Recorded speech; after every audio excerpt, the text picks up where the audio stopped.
High, இன்னைக்கு என்ன சமையல் பார்க்கலாமா? சுடு சுடு சாதம் வடிச்சாச்சு. மண்டே வந்து எப்போவுமே பிஸி டே. அதுக்கப்புறம் கலந்துக்கிறதுக்கு வந்து முருங்கைக்காவும் குடமிளகாவும் போட்டு சாம்பார் பண்ணியிருக்கேன். செம்ம சூப்பராக இருக்கும். பாருங்களேன், அந்த கலரை பாருங்கள் எப்படி இருக்குன்னு. செம்மையாக இருக்கும். முருங்கைக்காய் குடமிளகா போட்டு சாம்பார், சின்ன வெங்காயம் போட்டிருக்கேன்.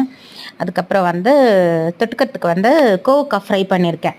பொடி போட்டு பண்ணியிருக்கேன், கரந்து பொடி போட்டு பண்ணியிருக்கேன். இது வந்து வாழைக்காய் ஃப்ரை. ஒரே ஒரு வாழைக்காய் இருந்தது, அந்த வாழைக்காவை கொஞ்சமாக ஃப்ரை பண்ணியிருக்கேன். அதுக்கப்புறம் தயிர். இன்றைக்கி இதுதான் சமையல். எப்படி இருக்குது? சாதம், முருங்கைக்காய் குடமிளகா சாம்பார், கோவக்காய் ஃப்ரை, அதுக்கப்புறம் வந்து வாழைக்காவும் ஃப்ரை பண்ணியிருக்கேன். தயிர் இருக்குது. இதுதான் என் வீட்டு சமையல். சேனல் பிடிச்சிருந்தது அப்படின்னா கண்டிப்பாக என் சேனலுக்கு சப்ஸ்கிரைப் பண்ணுங்கள், என் வீடியோஸ்க்கு சப்போர்ட் பண்ணுங்கள். Thank you so much. பாய்.